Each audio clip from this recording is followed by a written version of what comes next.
We are thrilled to welcome Mary Lou Panzano, an award-winning communications executive, certified leadership coach, and author with more than 35 years of experience leading employee communications at global companies.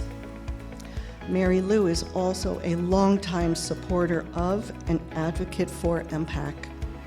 Thank you for sharing your wealth of expertise in helping leaders navigate and inspire through strategic change. Please join me in warmly welcoming Mary Lou Panzano.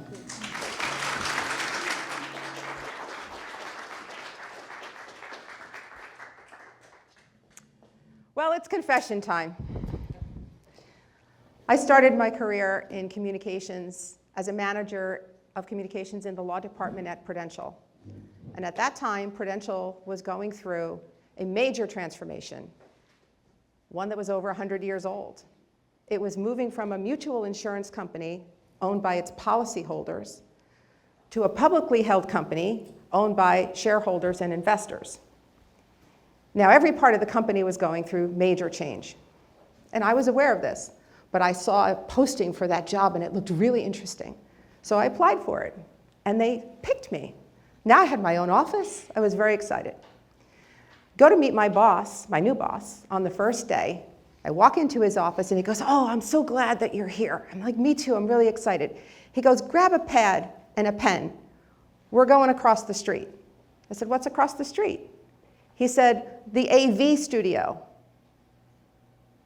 The AV studio, we have one of those? I'm thinking, we have a studio? He said, "Yeah." I said, "Okay, well, what are we going to do there?" He says, "Well, we're editing a video that our senior lawyers and some of our administrative professionals have been talking about how we're going to reinvent how we deliver legal services to Prudential in a public company environment." I'm like, okay, I have no idea what he's talking about. I don't know how to edit a video. I don't know what I'm doing. So as we're walking, about a 3-minute walk, he proceeds to tell me all of the things I'm now responsible for related to this best practices program, communicating within the department about what we're going to be doing new, working with outside counsel to create those best practices, and then sharing them with the rest of the clients that we support in the company. No problem. I was scared out of my mind. I had no idea what I was supposed to do, who I was going to work with to get it done. I had never done that kind of communications work before, and I was really mad at myself because I just thought I made the dumbest career move of my life. The program wound up being very successful, but the pain that I went through over the next 6 months to deliver on that was pretty excruciating. I actually quit in my head 3 times. 3 times. And what I learned by observing what was working and wasn't working with all of the mistakes that I was making was that there is a way to communicate change that really never achieves a goal, or there's a way to communicate change that does. So now fast forward about 25 years, I'm working at Bayer. And our team and I had won some pretty prestigious awards in the communications world for a huge change program that took 3 years to complete for the company that was consolidating its healthcare divisions from 3 different locations, and we were 4 actually. We were moving them to 1 new building. And we were going to be proudly asking all of our more senior people to give away their private offices. They're 200 and something square feet, in lieu of the 650,000 square feet they're going to have in open space. So not only are we going to disrupt your lives by changing your commute and everything you do every day, but we're also going to change the culture in the organization. And you'll be happy to not have a private office. That was really easy to do, too. So there were some things, though, in that period when I was doing communications work that I was always doing change communications on top of my regular work because the companies are never not going through change. So I was asked, after we won some of these awards, to come do some talks like I'm doing today. But the first one I was asked to do was at the International Association of Business Communicators World Conference in Chicago. And I was going to be doing one of the breakout sessions. And I thought, how am I going to teach 200 communications professionals about a 3-year change program, 3 years I'll never get back in my life, in 40 minutes, including Q&A, and give them something that's easy to remember, something practical that they could apply as soon as they go back to their offices, and something that's easy to share with their teams, because most people don't bring the whole team to these conferences. So one Sunday, a couple of weeks before I needed to give this talk, I'm like, I got to get something down here. So I got a big yellow legal pad, and I just said, let me just brain dump everything we did. And I just started writing and writing and writing. And I thought, this is at least a 3-hour talk. This isn't going to work. I need something. So I went for a long walk, and I came back, and I just stared at the paper for a little while, and there were some themes that were starting to emerge. So I thought, well, let me talk about these themes. They're in your handout, and this is what I'm going to talk about today. It's the 4 C's change framework, which emerged from all of that work on that sheet of paper, those sheets of paper. So before we get into the solution, I'd like to talk with you a little bit about what the problem is, because it's hard to fix a problem until you really understand what it is and get underneath the root of it. So I'd like you to join me in just for a minute to think back at a time, either in your life or in a company, when you first learned about a significant change that was going to impact you directly. A merger, an acquisition, a divestiture, a bankruptcy, a change in leadership, a move. Your offices are going to North Carolina. What am I going to do? So just think about one situation, because we're going to come back to that in a couple of minutes. And just remember how you felt. Like, what did it feel like when you first heard about that? So as I was working on a book, I have a book coming out later this year, and I'm going to be giving away a copy of a book today that I have a chapter in. So I'll be talking about that anthology in a little bit. But I was researching for my book because I had gone through this change communications thing for 30, 35 years. And as I was thinking about writing the book, I'm like, let me just make sure that the dynamics that were at play that I was fighting against are still valid today. So I started doing a bunch of research. And I found like the 10 worst things leaders can do during a change, the 5 pitfalls to avoid, the 7 reasons why change never works, or whatever. And as I was looking across this research, there were 4 things that were common among all of them. And it was kind of validating, because I thought, well, at least now I know that one thing that hasn't changed is that most of the time, when organizations are trying to take their teams through change, they don't really achieve the goal. They fail. Now, or they only partially achieve the goal. And if you're in business and you're thinking about the millions of dollars sometimes that you're spending on figuring out what to change, bringing the organization through the change, the loss in productivity, the confusion, all of that stuff, that's a lot of money on the table to not win. So let me share the 4 problems with you. The first one is around lack of understanding. Most of the people in the organization do not understand really what the change is, importantly, why the change needs to take place at all. They don't know how it's really going to impact them directly most of the time. Sometimes people are just let go, and now they know exactly how it's going to impact them. They don't understand really clearly what the vision is, like where are we getting to? And they're looking for support. How are you going to support me to get from current state through the change journey period, because there's always a period of change, and then what it looks like on the outside. So that lack of understanding is the #1 reason why most change efforts fail.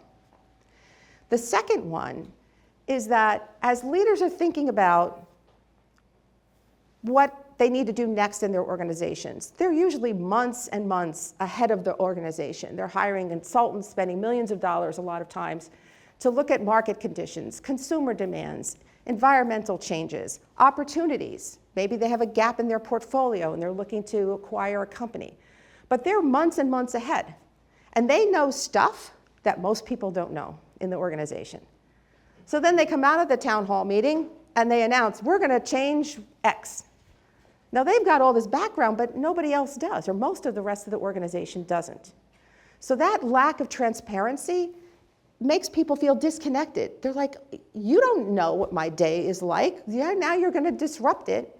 And now what happens? So that lack of transparency is a really important factor. Now, I fully understand that there are some times when the organizations are making change that are going to be market-moving changes, divestitures, acquisitions, and you have to keep some information confidential. Absolutely agree with that.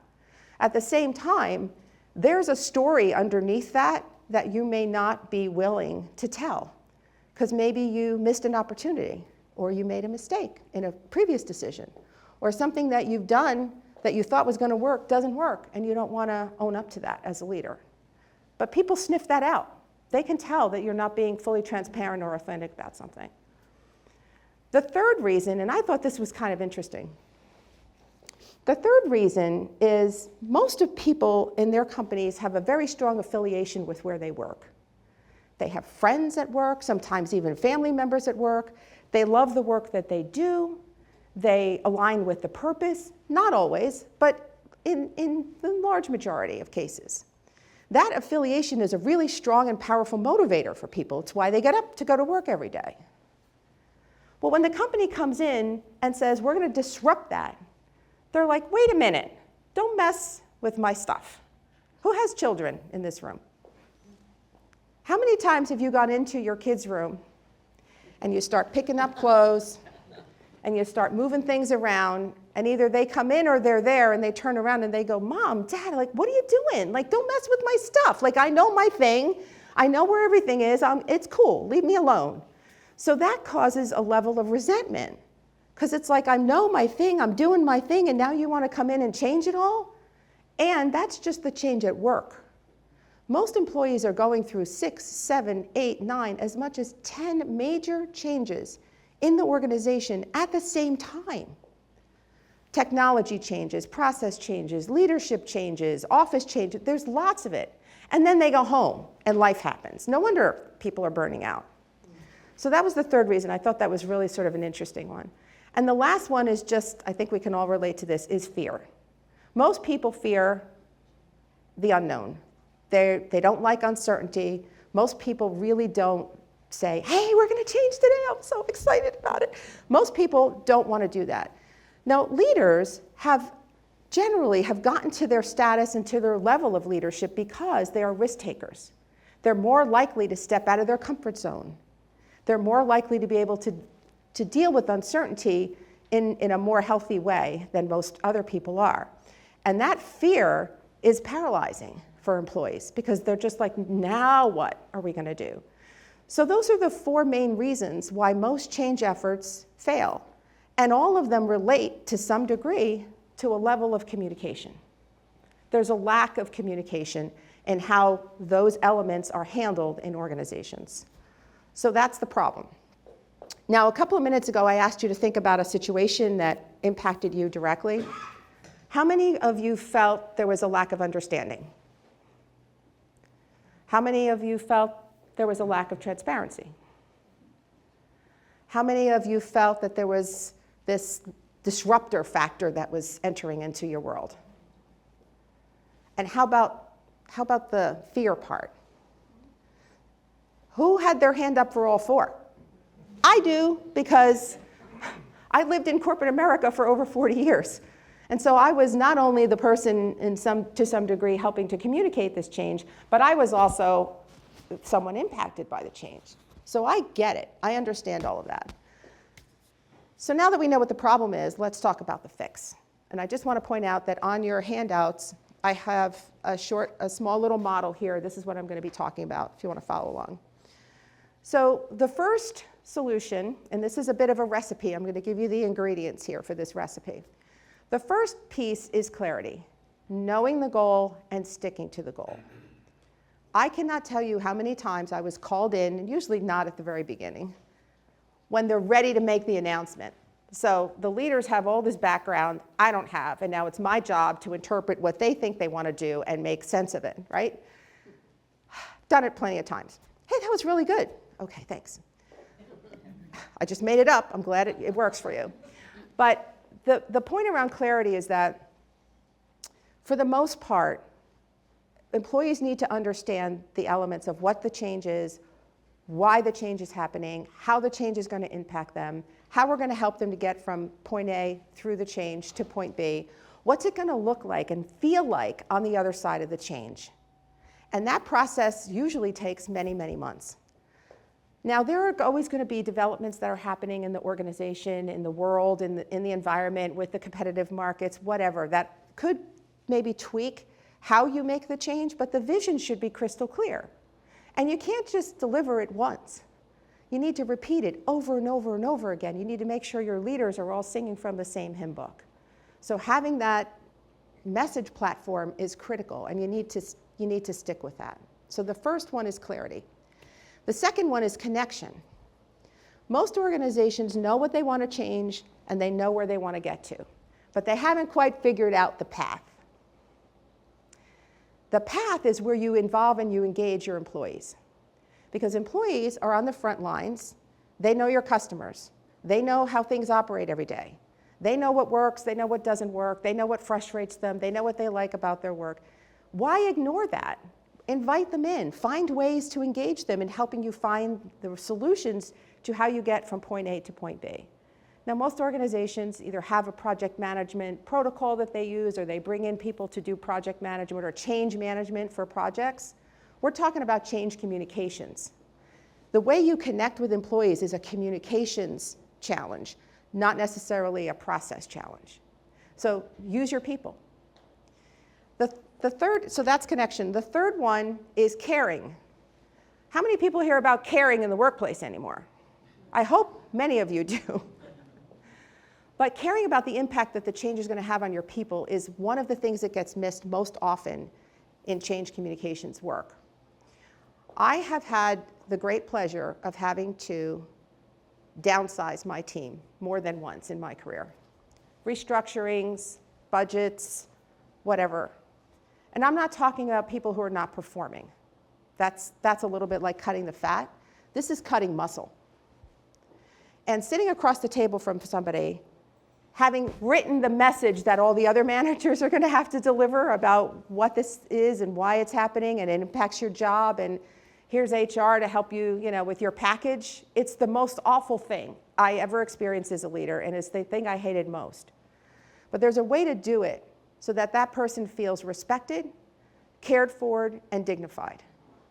And if I could borrow your forearm for 1 second, I'm really sorry that this happened to you, but I'm going to be here to support you through this entire process. Because I'm your manager, and I know and love you. We've worked together for 8 years. Right? That's different. That's usually not in the script, because the lawyers usually don't let you put that in the script. Neither will HR. But you're a human being, and you're dealing with this person who's losing their job. So caring about the impact is really important. The other piece about caring is you need to take care of yourself. If you are not physically, mentally, and spiritually strong and well-postured, you're not going to be able to handle the difficulty of having a conversation like that, or announcing a change that you know is going to threaten some people, or that's going to scare some people, or may even delight some people, but they still don't know how they're going to get from point A to point B. So there's all that uncertainty in the middle. You need to take care of yourself. You're on an airplane. What did the flight attendant say in the safety message? Should the cabin pressure change, the oxygen masks are going to deploy, put your mask on first, before you assist others.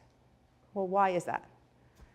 Because you're no use to anybody if you're gasping for air, or worse yet, unconscious because you can't breathe. You need to take care of yourself. And then the fourth C in the change framework is courage. You need to take some risks, you need to take action, and you need to do what's legally, ethically, and morally right. Because if you do those things right, you can't go wrong. Now, along the way, if you're doing the other things, listening to people, engaging people, getting ideas from the people on the ground for how you're going to go through the change, you're going to have a better chance of success in that change. The other thing that's important around this courage piece is that not everybody has the same level of courage. So you need to give people some grace as you're going through this process and show them some empathy as you take them through it. So those are the 4 C's in the framework. clarity, know and stick to the goal, connection, engage and involve others in your change plan and journey, caring, care about the impact the change is going to have on others and care about yourself, and then courage, take the risk, do what's right. And on that last piece of courage, you can have all the clarity of Waterford Crystal. You could have as many connections as Taylor Swift. You could be as caring as Mother Teresa. But if you don't do anything and stay engaged and involved with your people, none of that matters because you're not moving the organization where it needs to go. Does that make sense? Okay. So I just gave you the ingredients for the recipe. Now I have a quick short story to share before we go to Q&A. About a year ago, we were celebrating my grandson's first birthday. We were hosting the party at our house, of course. And I thought, gosh, this is the first grandchild. I think I want to make Grandma's cream puffs. Grandma had this great cream puff recipe, and when I was a kid, I just remembered we always had cream puffs at the birthday parties where my grandmother could be. So I said, I think I have a recipe. So I go into my recipe book, and here it is, right here. It says Grandma's, nobody else's Grandma's cream puffs, and I pull out the recipe. Now this is a scanned copy of the original, which my sister-in-law has, way down in Tennessee. So I'm looking cream puffs. Okay, so this is the puff part, has the ingredients. Okay, then I look at the bottom, and it says large amount. Okay, so instead of 1 cup of boiling water, it's 4 cups of boiling. Okay, that's helpful. Thanks, Graham. Then I flip it over, and I'm like, oh, the Italian cream. Now here's the middle. So here's the recipe for the Italian cream. It doesn't say large amount, so I guess you just do some math. I'm not really sure. So I'm like, okay, now how do you make it? And I open it up.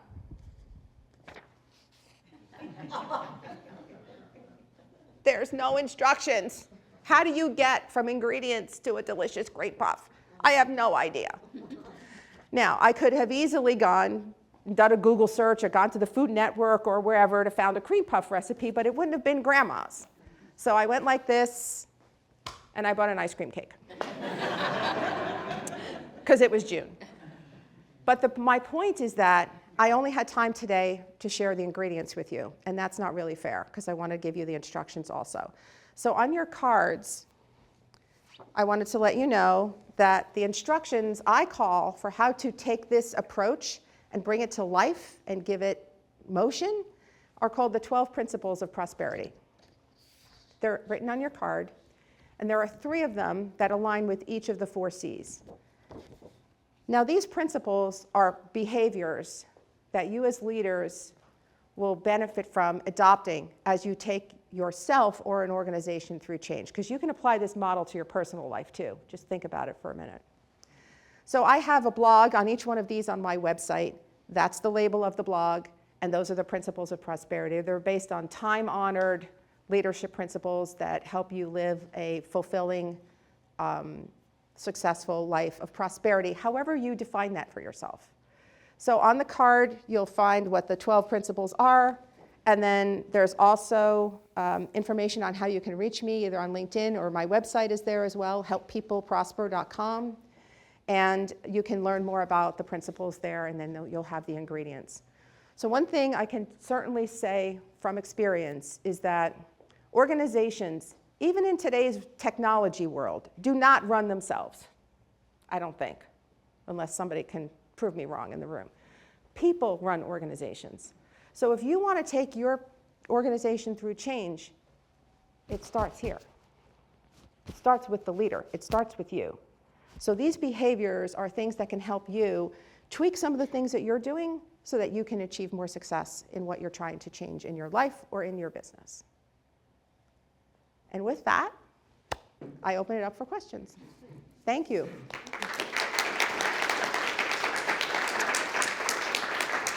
Now, I think if somebody could just keep me honest on how much time we have for questions. 5? Or comment? Yes, just please wait for the mic so we can grab it from the room. Thank you. So I was the chairman CEO that sold the company. I would have hired you. Or I should have. Thank you, Art. I appreciate you, and I appreciate that comment. Thank you. I would have loved to work for you. Art does like this major construction stuff, like tunnels and bridges, all kinds of cool, big stuff. You know what I do construction on? My house. That's about it. Through my husband. Any other questions, comments? Can we have grandma's recipe? You can. I'm happy to give you grandma's recipe. And if you figure out how to make them, I'll figure it out. I got it. we got a deal and I get a cut. All right? Okay. Because I'm going to Millie's. I'm going to Millie's for cream puffs. And you're going to love this because my grandmother's name was Carmela, and they called her Millie. You just gave me a little chill. I love that. Any other? Yes, Wendy? Give us an overview of your 2 books and what they're. Yes, thank you for asking. So here, and going to be giving one of these away very shortly. So I had the opportunity to participate with Jim Britt, who is a well-known author and keynote speaker on fulfillment in life, in an anthology. So I had the opportunity to write a chapter in this book with 20 other successful leaders and entrepreneurs. And this book dropped in early August of this year. So this book is available. And if anyone is interested in it, I tell a story about a chance encounter at an airport where I teach this framework to someone who's going to the same communications conference I'm going to, incidentally. And I'm the speaker and she's the student. So that's what's in this book. I'm giving one of these away today. We have a raffle. And if anyone's interested in purchasing one, the QR code is on the back of your, or whatever part of your card you're on. I'll just point it out here. Is right here. And it's kind of a cool system here. It's print on demand. So when you order a copy, you get your book printed at that time, and then it just gets mailed directly to you. So it's hands off for me, so it makes that easy. But I'm really proud of that. I'm happy to introduce you to that. And then I wrote my own book on this topic, where I share the background around how we got to where we are and lots of examples of programs that haven't worked in companies that no longer exist because they didn't manage through change effectively. I share lots of business cases about what I've done in my career, and the 12 principles are fully outlined in there with lots of stories about how you can apply them for yourself. That book will be out hopefully later this year. So I'm really proud about that. Thank you, Wendy, for asking. I appreciate it. It's called Cementing Change, in little homage to my dad, who was a mason, craftsman, and Cementing Change, Cracking the Code for Communications That Work. So thank you. Thanks for asking. Play a little Jeopardy tune. Do, do, do, do. Yes.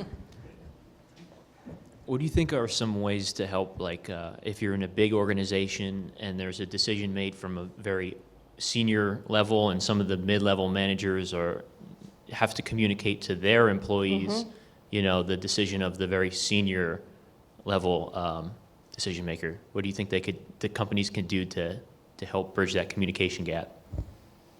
Do it. Communicate with your leaders. So one of the biggest challenges is that it typically is that middle management group, because you raise a really great point. The senior leaders are often involved in creating that strategy. Sometimes the next level of leaders, depending on how big the organization is, are also involved to some degree.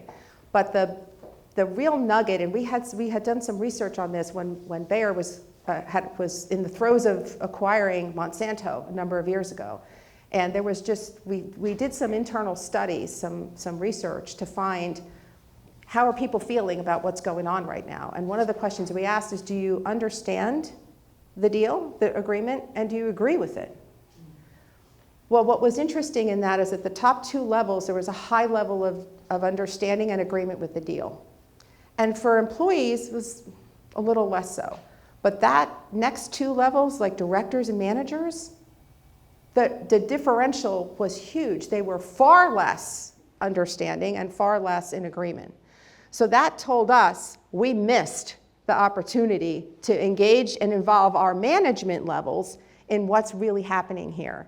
And for months, I'd been trying to tell our president of the US business, go out there, talk to people about this. They're confused. They want questions answered. And they're like, no, it's not time. We haven't been approved yet and all this other stuff. So once I presented that data, it's not now what Mary Lou thinks we should do, it's what the data says we have to do. So they started the roadshows. But they had the first conversations they had at the sites that they were, they meaning the senior team was going to, they had with managers and directors and the leaders at those sites. And they had this sort of open conversation. What are you worried about? What are your employees worried about? What questions do you have? What are you excited about? Whatever that was. But if we hadn't had that dialogue, we would have missed a lot of opportunity. And that is the group that people go to. They're like, I don't talk to the CEO every day. I talk to my manager or my manager's manager and the people I work with on a more regular basis.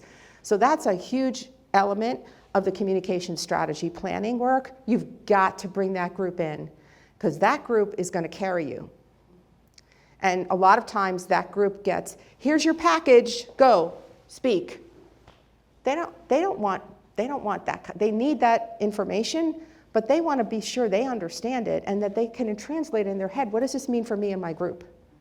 And that translation is a piece that has to happen. It has to happen. If it doesn't happen, you're gonna lose out of the gate. That's my experience. Thank you for the question. Does that make sense? Yes. Thank you. Thank you. Thank you. How do you handle the cultural delicacies on a global change from an organization? I prefer Pinot Noir. That's how I do it. It's a great question. In particular, the Monsanto acquisition that I had just mentioned to you, that was the company was primarily based in the US, but we're now picking up the world's largest seeds and crop protection company in the world, bigger than the business we had originally at Bayer. And the program for that entire acquisition was being run out of our headquarters office in Germany. So there are cultural differences across different borders, obviously. And that's where the leadership piece really comes to play because they're living in the space that their employees are living in. So they're like, well, here's what's happening, here's why it's happening, here's what it means for us. And when there's cultural differences, it's up to the manager to know what they are, if they are staying engaged and involved and connected with their teams. And together they can work at, well, how can we adapt this? How can we use this? How can we apply this to what we do every day and make it be successful? Not every solution is going to work for everybody. It's just not human nature. It doesn't work. But as the manager or the sort of middle manager, it's your job to understand what your culture is, what the organization is trying to get to, and then work together to find the best way to make that happen for you. I mean, there's a lot of directives that come, I call it across the pond, right, that you have to do something with. But it's like here in our market, here with our employees, here in our site, we need to massage that a little bit. The point is, the end goal, that's why you need to be really clear about what the end goal is. Because if everyone's clear about what the end goal is, how you get there can be massaged. You know, you need to be flexible and adaptable as you go through that. Does that make sense? Absolutely. Yeah, thank you. Thank you. Yes, Linda. Thanks for waiting for the mic. Sure. So you mentioned before that it takes a while for them to bring you as a communication leader in. The senior leaders don't bring you in right away. Do you have any recommendations for the communication professional being brought into this big change earlier? Yeah, keep fighting for it. Keep fighting for a seat at the table. Sometimes it's really challenging. Oftentimes it was my boss who was in those senior conversations, and then I would get some sort of a download. But I also made sure that I was developing and nurturing relationships with the senior leaders also, for myself, because in that example I shared with Bayer, the senior team went off and did some visioning exercise with the architects and designers and all this for the new space. I was not part of that, my boss was. And so they came out of that session and I asked her, I said, Meredith, what'd you get? Like, what'd you come up with? She goes, well, we had a lot of great conversations, and I'm like, well, what'd you come up with? And she said, well, we really didn't agree. Okay, so there's 8 of you in the room with the architects, and you haven't agreed on what the goal is and what the outcome is going to be, and like theoretically they had done that. So for 2 months, I bothered the architects, because they ran that, they facilitated that. This is where the relationships come in. I'm like, Gensler, can you please just give me what you got? They had this whole booklet of stuff, and but it's sticky notes. I don't care. Just give me what you have. And from that, I gleaned 3 primary objectives and the sort of 5 principles that we were going to go by. And I put it down on a piece of paper, and I shared it with that project steering committee. And they're like, oh, this is pretty good. Where'd this come from? I'm like, well, your visioning exercise. And they said, well, you weren't there. I'm like, I know. But everyone I asked about, what do you think this is about? What do you think this is about? Why do you think we're doing this? What do you think the goal is? They were similar, but they weren't the same. So I'm like, now if you go talk to your teams about what we're doing, you're all going to say something kind of similar, but different. So you're going to hear this, and you're going to hear something else, and there's no continuity there. So sometimes you have to make yourself be the visible leader in the communications thing, and just, you know, do the do. But that wound up becoming the anchoring message platform. It never changed. Not one word over 3 years changed from that. And that was because it worked for them. But they didn't have the wherewithal to put it all together. That's what I think the communications professionals can bring to the table, because we're using our ears and our gut before we speak, at least twice as often, right? So that's part of what we do. We sort of take it all in and cull it, try to have it make sense for people. You know, because we're not just communicating the change is affecting me too. Like, I work here too. Like, we're not just making this up for you. I work here too. So it has to make sense for me as well as the communications executive. And over time, people start to see the value of that, and then you start getting invited more. Okay, thank you again. Appreciate it. Thank you.